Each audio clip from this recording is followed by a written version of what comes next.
মুরব্বীবর্গ, এই মাঠের মধ্যে, মাঠের বাইরে উপস্থিত লাখো ভাই বোনেরা, সাংবাদিক ভাইরা, ধানের শীষের ভোটাররা, আসসালামু আলাইকুম। আসসালামু আলাইকুম। আপনারা ভালো আছেন?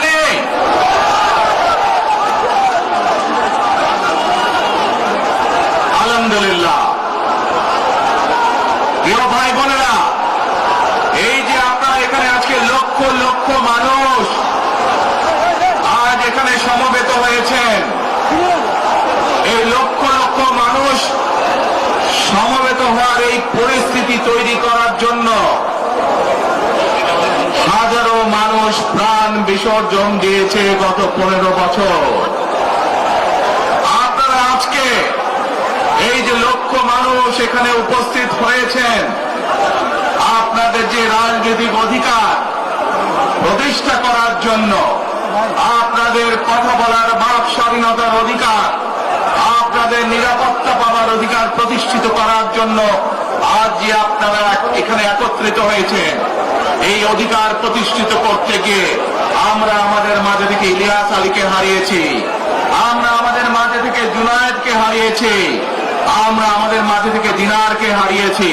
সারা বাংলাদেশে গত 15 বছর 16 বছরে যারা এই দেশ থেকে পালিয়ে গিয়েছে 1 বছর আগে, তারা যখন এই দেশের মানুষের টুটি চেপে ধরেছিল, তারা এই দেশের মানুষের বাক স্বাধীনতা কেড়ে নিয়েছিল, তারা এই দেশের মানুষের ভোটের অধিকার কেড়ে নিয়েছিল, তারা শুধু ভোটের অধিকার কেড়ে নিয়েই সন্তুষ্ট থাকেনি, তারা শুধু সাধারণ মানুষের কথা বলার অধিকার কেড়ে নেই সন্তুষ্ট থাকে নাই, তারা ইলিয়াস আলী, জুনায়েদ, দিদারের মতন শত হাজারো মানুষকে তারা হত্যা করেছিল সেদিন।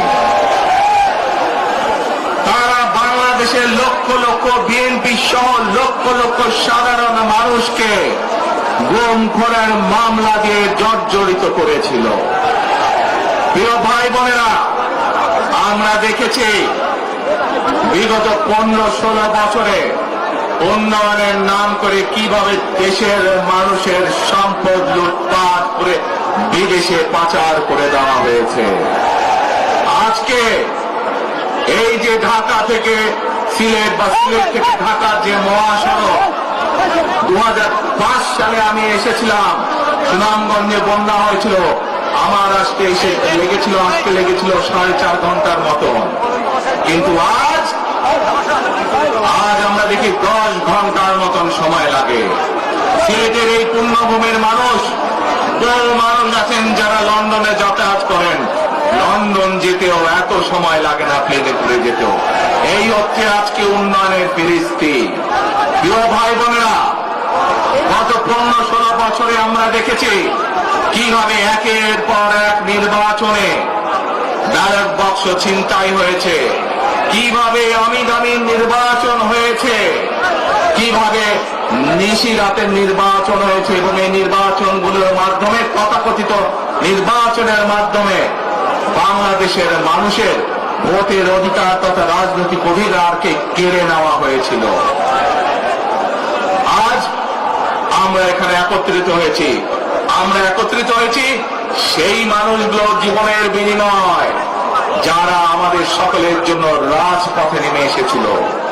আমরা আজ এখানে একত্রিত হতে পেরেছি সেই মানুষগুলোর ত্যাগের বিনিময়ে যারা বিভিন্নভাবে নির্যাতিত হয়েছে, অত্যাচারিত হয়েছে, পঙ্গুত্ব বরণ করেছে। 2024 সালের 5ই আগস্ট ছাত্র জনতার অভ্যুত্থানের ভিতর দিয়ে বাংলাদেশের মানুষ 71 সালে যেভাবে দেশকে স্বাধীন করেছিল, 2024 সালের 5ই আগস্ট সেই স্বাধীনতাকে বাংলাদেশের মানুষ রক্ষা করেছে তাদের অধিকারকে প্রতিষ্ঠিত করার জন্য। প্রিয় ভাই বোনেরা, এখানে বহু মুরব্বী উপস্থিত আছেন, যারা কালের সাক্ষী শহীদ রাষ্ট্রপতি জিয়াউর রহমানের সময় কিভাবে দেশে বহুদলীয় গণতন্ত্র রচিত হয়েছে। বহু ভাই বোনেরা এখানে যারা কালের সাক্ষী দেশ ও নেত্রী খালেদা জিয়ার সময় কিভাবে দেশে সংসদীয় গণতন্ত্রের ভিত্তি রচনা করা হয়েছিল। প্রিয় ভাই বোনেরা, একটু আগে আমরা বলেছি, আমি আমার বক্তব্যে বলেছি, ঢাকা সিলেট মহাসড়কের উদাহরণ দিয়ে যে কিভাবে এই দেশের তথাকথিত উন্নয়ন করার নামে দেশ থেকে মানুষের অর্থ লুটপাট করে নিয়ে যাওয়া হয়েছে। আমরা এই অবস্থার পরিবর্তন করতে চাই। প্রিয় ভাই বোনেরা, আপনারা কি আমার সাথে আছেন এই অবস্থার পরিবর্তন করতে? আলহামদুলিল্লাহ। প্রিয় ভাই বোনেরা, আমরা সারা বাংলাদেশের কৃষক ভাইদের পাশে দাঁড়াতে চাই। যদি ইনশাল্লাহ আপনারা আগামী 12 তারিখে ধানের শীষকে জয়যুক্ত করেন, জয়যুক্ত করতে পারেন, আমরা ইনশাল্লাহ সারা বাংলাদেশের কৃষকদের পাশে তাহলে দাঁড়াতে পারবো। আমাদের চান কৃষক ভাইদের পাশে? আলহামদুলিল্লাহ। প্রিয় ভাই বোনেরা, আমরা দেখেছি শহীদ রাষ্ট্রপতি জিয়াউর রহমানের সময় এইভাবে খাল খনন করা হয়েছিল সারা বাংলাদেশে, এবং সেই খাল খনন করার মাধ্যমে কৃষকদের সেচ সুবিধা সহ মানুষের পানির সমস্যার সমাধান হয়েছিল। জানেন আপনারা যে খাল খনন নিয়ে কে কে জানেন? কে খাল খননের কথা শুনেছেন? এই তো হাজারো মানুষ হাত তুলেছে। প্রিয় ভাই বোনেরা, বিএনপি ইনশাল্লাহ 12 তারিখের ভোটে নির্বাচিত হলে আমরা আবার খাল খনন কর্মসূচি শুরু করতে চাই। এ সারা দেশে, সিলেটের 52 সারা দেশে খাল খনন শুরু করতে চাই। কারা কারা খাল খনন করতে চান? আলহামদুলিল্লাহ। আমরা দেশে খাল কাটবো, দেশের নদীতে পানি নিয়ে আসবো, খালে বিলে পানি নিয়ে আসবো। কেন? আপনাদের মনে আছে কয়েক বছর আগে কিভাবে ওই পাশ থেকে পানি ছেড়ে দেওয়া হয়েছিল, সারা সিলেট শহর ভেসে গিয়েছিল বন্যার পানিতে, মনে আছে? সেজন্যই আমরা বলেছি একটি কথা, আমরা দেখেছি গত 15-16 বছর কিভাবে এই দেশকে অন্য দেশের কাছে বন্ধক দিয়ে দেওয়া হয়েছিল। সেজন্যই আমি বলেছি, দিল্লি নয়, দিল্লি নয়, নয় অন্য কোনো দেশ, সবার আগে বাংলাদেশ। প্রিয় ভাই বোনেরা, আমি আরেকটি কথা বলেছিলাম, যখন স্বৈরাচার এই দেশের মানুষের ঘাড়ে চেপে বসেছিল, সেই কথাটা ছিল টেক ব্যাক বাংলাদেশ। মনে আছে? যে আমরা টেক ব্যাক বাংলাদেশের অর্ধেক পথে, হাফ পথে এসে দাঁড়িয়েছি, অর্ধেক পথে এসে দাঁড়িয়েছি। দেশকে আমরা স্বৈরাচার মুক্ত করেছি, আমরা গণতন্ত্রের প্রতিষ্ঠার যাত্রা শুরু করেছি। এখনো সেই যাত্রা শুরু হয়নি। 12 তারিখে ধানের শীষকে নির্বাচিত করার মাধ্যমে গণতন্ত্রের সেই যাত্রা শুরু হবে। টেক ব্যাক বাংলাদেশ মানে শুধু গণতন্ত্রই রক্ষা নয়, এর সাথে আরো কথা আছে। ওই যে বললাম খাল খনন, ওই যে বললাম কৃষক ভাইদের পাশে দাঁড়ানো, শুধু এখানেই থেমে থাকলে চলবে না। আমাদের দেশের জনসংখ্যার অর্ধেক হচ্ছে মা বোনের, অর্থাৎ নারী সমাজ। এই মা বোনদের কাছে আমরা নির্বাচিত, ইনশাল্লাহ 12 তারিখে ধানের শীষ নির্বাচিত হলে আমরা তাদের কাছে তাদেরকে স্বাবলম্বী করে গড়ে তোলার জন্য, এখানে আপনাদের যাদের সংসার আছে জানেন, স্বামী স্ত্রী দুইজনে মিলে সংসার সুন্দর হয়, যাতে আমাদের মায়েরা আপনাদের পাশে, বোনেরা আপনাদের পাশে থেকে সংসারকে সচ্ছলভাবে গড়ে তুলতে পারেন। আমরা গ্রামে গ্রামে, শহরে শহরে সকল দুস্থ পরিবার যারা আছে, মধ্যবিত্ত নিম্নমধ্য সকল পরিবার কাছে ফ্যামিলি কার্ড পৌঁছে দিতে চাই। এই ফ্যামিলি কার্ডের মাধ্যমে আপনার পরিবার, আপনার মা বা আপনার স্ত্রী, আপনার বোনের মাধ্যমে আপনার পরিবার সহযোগিতা পাবে। কিন্তু এই ফ্যামিলি কার্ডকে যদি বাস্তবায়ন করতে হয় তাহলে কি করতে হবে? কি করতে হবে? ধানের শীষকে জয়যুক্ত করতে হবে। পারবেন ইনশাআল্লাহ। প্রিয় ভাই বোনেরা, কৃষক ভাইদেরকে যেমন কৃষি কার্ড দিতে চাই আমরা সহযোগিতা করার জন্য, মা বোনদেরকে দেশনেত্রী খালেদা জিয়া যখন দেশ পরিচালনার দায়িত্বে ছিলেন, মা বোনদেরকে বিনামূল্যে শিক্ষার ব্যবস্থা করে দিয়েছিলেন, মনে আছে? এখানে বহু মা বোন আছে সেই সময় যারা এই সুবিধা পেয়েছিলেন। আপনাদের ঘরে বহু মা বোন আছে যারা সেই সুবিধা পেয়েছিলেন। আজ সেই মা বোনদেরকে আমরা ফ্যামিলি কার্ডের মাধ্যমে খালেদা জিয়ার সরকার শিক্ষার সুযোগ করে দিয়েছিলেন। আপনাদের আগামী দিনের ধানের শীষের সরকার, বিএনপি সরকার, সেই শিক্ষিত মা বোনদেরকে, সেই মা বোনদেরকে, সকল মা বোনদেরকে অর্থনৈতিকভাবে আমরা স্বাবলম্বী করে গড়ে তুলতে চাই।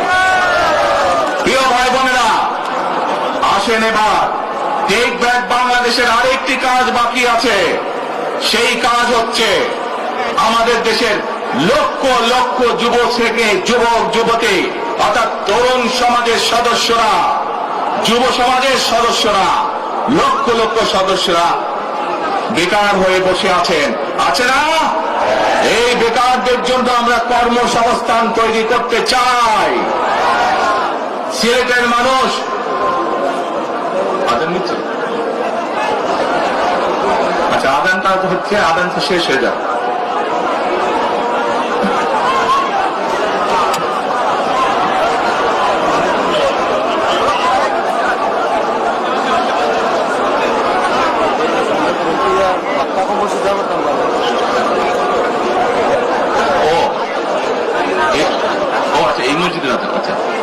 প্রিয় ভাই বোনেরা, এই দরগার মসজিদের আজান শুরু হলে আমরা কিছুক্ষণ বিরতি দিব আজানটা শেষ না পর্যন্ত, তাহলে তার আগে বক্তব্য রাখি নাকি? আচ্ছা, এই যে লক্ষ লক্ষ ভাই বোনেরা, সিলেটের মানুষ, অধিকাংশ মানুষ কোথায় যায়? লন্ডনে, তাই না? আরো অন্য দেশে যায়। কিন্তু এই যে মানুষগুলো যাচ্ছে, এই মানুষগুলোকে আমরা বিভিন্নভাবে ট্রেনিং দিতে চাই। ট্রেনিং দিয়ে ভাষা শিক্ষার মাধ্যমে আমরা এই মানুষগুলোকে দক্ষ করে গড়ে তুলতে চাই। সিলেটের বহু মানুষ সৌদি আরব সহ মধ্যপ্রাচ্যেরও বিভিন্ন দেশে যায়। আমরা এই মানুষগুলোকে দক্ষ করে গড়ে তুলে কর্মসংস্থানের সুযোগ তৈরি করতে চাই। কিন্তু সেই সুযোগ তৈরি করা একমাত্র তখনই সম্ভব যখন কে আপনারা ধানের শীষকে জয়যুক্ত করতে পারবেন। কি পারবেন? যুব সমাজের কর্মসংস্থান তৈরি করতে চাই। আমার লক্ষ লক্ষ ভাই বোনেরা বেকার হয়ে বসে আছে, আমরা তাদেরকে বেকার রাখতে চাই না। আমরা তাদের জন্য কাজের সংস্থান সৃষ্টি করতে চাই, কারণ তারা যাতে স্বাবলম্বী হতে পারে। তাদেরকে বিভিন্ন বিষয়ে ট্রেনিং দিয়ে আমরা দক্ষ শ্রমিক হিসাবে গড়ে তুলতে চাই, সেটি দেশের ভেতরে, দেশের বাইরে, যাতে করে তারা কর্মসংস্থানের ব্যবস্থা করতে পারে। সরকার থেকে আমরা ইনশাআল্লাহ সেই ব্যবস্থা গ্রহণ করব, যাতে সেই দক্ষ মানুষকে সারা পৃথিবীতে আমরা ছড়িয়ে ছিটিয়ে দিতে পারি, যাতে করে তারা স্বাবলম্বী হয়ে নিজের পায়ে দাঁড়াতে পারে। প্রিয় ভাই বোনেরা, আমরা বহু মানুষের জীবনের ত্যাগের বিনিময়ে আজকে এই গণতন্ত্রকে আমরা প্রতিষ্ঠিত করার পথে এগিয়ে যাচ্ছি। কিন্তু আমরা বিগত কিছুদিন ধরে খেয়াল করে দেখছি, বাংলাদেশের কোন মহল, এই দেশের ভেতরে কোন মহল ষড়যন্ত্রের চেষ্টা করছে। গত কয়েকদিন ধরে আপনারা দেখেছেন, পত্র পত্রিকায় এসেছে, বিভিন্ন সোশ্যাল মিডিয়াতে এসেছে, মধ্যপ্রাচ্য সহ বিভিন্ন দেশে পোস্টাল ব্যালট যেগুলো পাঠানো আছে সেগুলোকে কিভাবে ডাকাতি করা হয়েছে। ঠিক যারা এই দেশ থেকে পালিয়ে গেছে তারা যেভাবে আপনাদের ভোট ডাকাতি করেছিল, ঠিক একইভাবে আবার সেই ষড়যন্ত্র শুরু হয়েছে। দেখেছেন আপনারা? দেখেছেন? প্রিয় ভাই বোনেরা, সেই ষড়যন্ত্রের বিরুদ্ধে সজাগ থাকতে হবে। বিদেশে বসে তারা ষড়যন্ত্র করছে, একইভাবে আপনাদের আবার যে ইলিয়াস আলী, দিদার, জুনায়েদ সহ হাজারো মানুষের প্রাণের বিনিময়ে যে অধিকার আমরা অর্জন করেছি, 24-এ গণ আন্দোলনের, জনগণের আন্দোলনে এই সিলেট শহরে 13 জন আমাদের জীবন দান করেছে, 13টি প্রাণ ঝরে গিয়েছে আমাদের। প্রিয় ভাই বোনেরা, এই প্রাণগুলোর বিসর্জনের মাধ্যমে আমরা যে অধিকার আদায়ের পথে নেমেছি, একটি কুচক্রী মহল এরই ভেতরে ষড়যন্ত্র শুরু করে দিয়েছে। দেশের ভেতরেও তাদের ষড়যন্ত্র থেমে নেই। কিন্তু 2024 সালের 5ই আগস্ট এই বাংলাদেশের জনগণ প্রমাণ করে দিয়েছে যে বাংলাদেশের জনগণ ঐক্যবদ্ধ থাকলে, ঐক্যবদ্ধভাবে নেমে আসলে যে কোনো ষড়যন্ত্রকে বাংলাদেশের মানুষ প্রতিহত করতে পারে। পারবেন আপনারা প্রতিহত করতে? ইনশাআল্লাহ। প্রিয় ভাই বোনেরা, এখন আমি আপনাদের সামনে একটি প্রশ্ন করতে চাই। এইখান থেকে আমার সামনে যারা বসে আছেন, এর মধ্যে থেকে মুরব্বী যারা বসে আছেন, ওমরা বা হজ করতে গিয়েছেন, এরকম একজন হাত তুলেন। ওমরা বা হজ করে আসছেন একজন মুরব্বী মানুষ, ওই যে লাল টুপি পরে নিয়ে আসো তোমাকে। আপনি আসেন দেখি সামনে, সামনে আসেন, আমার কাছে আসেন।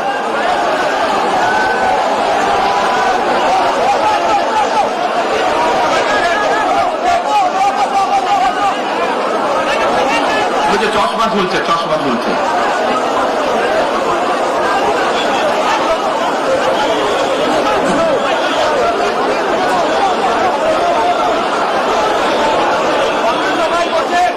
বসেন, আপনারা বসেন, উনি এখনই মঞ্চে উঠবে, আপনারা সবাই দেখতে পারবেন কে মানুষটা।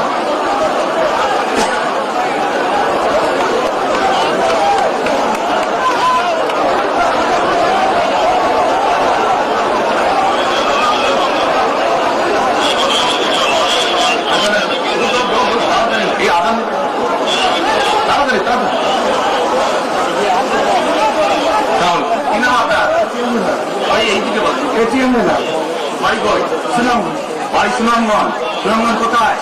এই সুনামগঞ্জের মানুষ আছে এখানে? আপনাদের মানুষ? আচ্ছা, এখন বলেন কবে গেছিলেন আপনি? হজে উমরা গেছিলেন? এখন আমাকে বলেন, আপনি তো উমরা হজ করে এসেছেন, আপনি কাবা শরীফে গেছেন? কাবা শরীফের মালিককে? জোরে বলেন। আল্লাহ। কাবা শরীফের মালিককে? আল্লাহ। আল্লাহ। আমরা মুসলমান সবাই এই দিন দুনিয়ার, আমরা যে পৃথিবী দেখি, এই পৃথিবীর মালিককে? আল্লাহ। এই সূর্য নক্ষত্র যা দেখি তার মালিককে? আল্লাহ।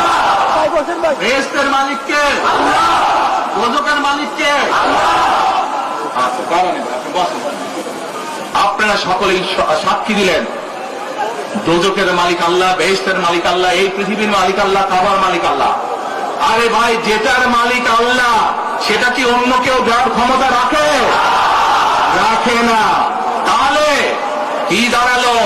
নির্বাচনের আগেই একটি দল এই দিব ওই দিব বলছে, টিকিট দিব বলছে না?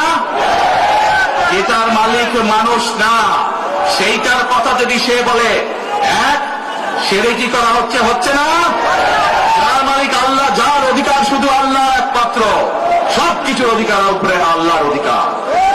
কাজেই আগেই তো আপনাদেরকে ঠকাচ্ছে, নির্বাচনের পরে তাহলে কেমন ঠকাবে আপনাদেরকে বোঝে নেবা। শুধু ঠকাচ্ছেই না মানুষকে, যারা মুসলমান তাদেরকে সেরেকি করাচ্ছে তারা। নাউযুবিল্লাহ। প্রিয় ভাই বোনেরা, কেউ কেউ বলে অমুককে দেখেছে, তমুককে দেখেছে, এবারে একে দেখেন। প্রিয় ভাই বোনেরা, 1971 সালের যুদ্ধ, যে যুদ্ধে লক্ষ মানুষের প্রাণের বিনিময়ে এই দেশ স্বাধীন হয়েছে, আমাদের এই প্রিয় মাতৃভূমি, সেই মাতৃভূমিকে স্বাধীন করার সময় অনেকের ভূমিকা আমরা দেখেছি, যাদের ভূমিকার কারণে এই দেশের লক্ষ লক্ষ ভাইয়েরা শহীদ হয়ে